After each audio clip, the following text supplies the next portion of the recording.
Frères et sœurs, bonjour et bon début de carême. En ce carême, nous proposons cette initiative de méditer chaque jour sur un titre de la Vierge Marie, titre que nous retrouvons dans les litanies de la Vierge Marie, que nous avons souvent l'habitude de réciter à la fin du chapelet ou à la fin du rosaire. Chaque jour, donc, nous allons parcourir, méditer sur un titre. En moins de 5 minutes, nous allons vous présenter celle qui est notre mère, celle que Jésus nous a confiée comme notre mère. Nous commençons donc aujourd'hui avec le titre de Marie, Mère de Dieu. Nous allons méditer sur ce titre en 4 étapes. D'abord, le témoignage de l'Écriture. Ensuite, le témoignage de l'Église. Ensuite, nous allons poursuivre avec le témoignage de certaines apparitions. Et enfin, le parcours de ce titre de la Vierge Marie, Mère de Dieu, dans notre cheminement de carême. Le témoignage de l'Écriture. La maternité avec la paternité est la première mission que le premier couple reçoit dans le récit de la création. Dieu créa l'homme à son image, à l'image de Dieu il le créa. Il les créa hommes et femmes. Dieu les bénit et leur dit, soyez féconds et multipliez-vous, remplissez la terre et soumettez-la, soyez les maîtres des poissons de la mer, des oiseaux du ciel, et de tous les animaux qui vont et viennent sur la terre. Genèse chapitre 1, versets 27 à 28. Adam appellera sa femme Ève, la mère des vivantes, car elle est la mère de tous les vivants. Ce titre est mystérieux. Mère des vivants peut aussi se rapporter à toutes les créatures et peut être étendu à toutes les créatures, même célestes.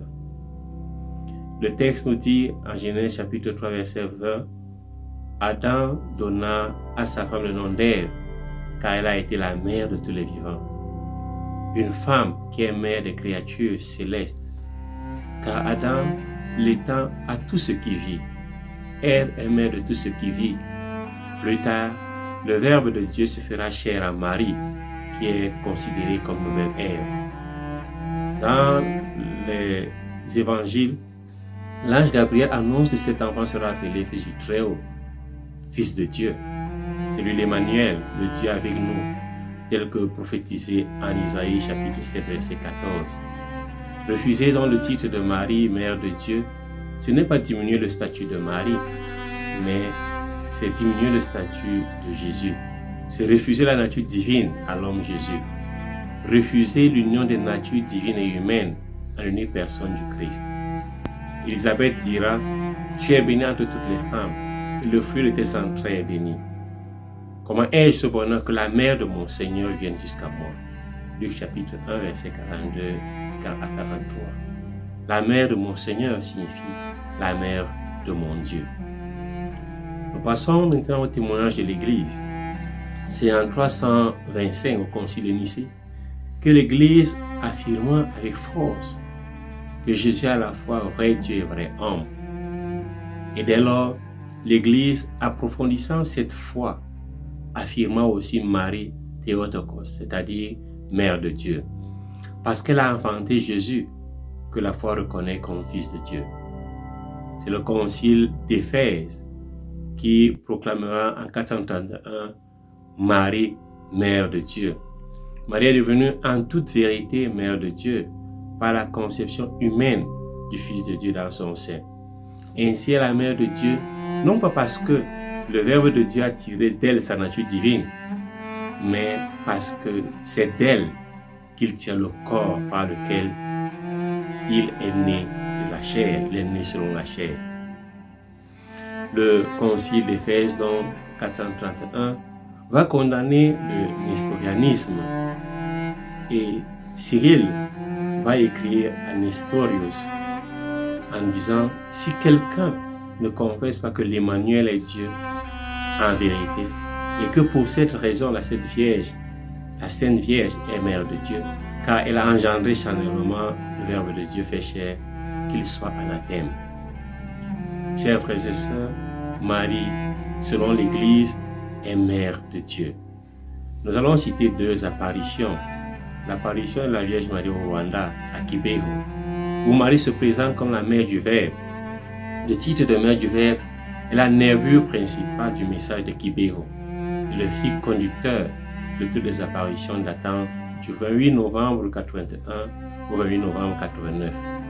À Kibeho, au Rwanda, la Vierge Marie se dénomme la mère du Verbe pour mettre en exergue son rôle de mère dans la mission de son Fils, mais aussi auprès des hommes, ses frères. Citerons aussi les apparitions au Mexique, à Guadeloupe. Marie se présente comme mère de Dieu. Elle dit à Juan Diego: « Sache et comprends bien, le plus jeune de mes fils, que je suis là toujours vierge.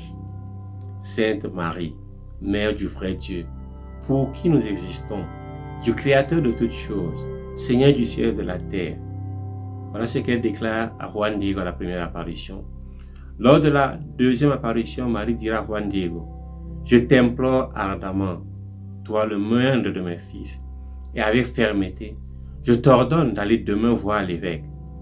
Tu y vas en mon nom et tu lui fais connaître mon vœu intégral selon lequel je lui demande de commencer la construction d'une église.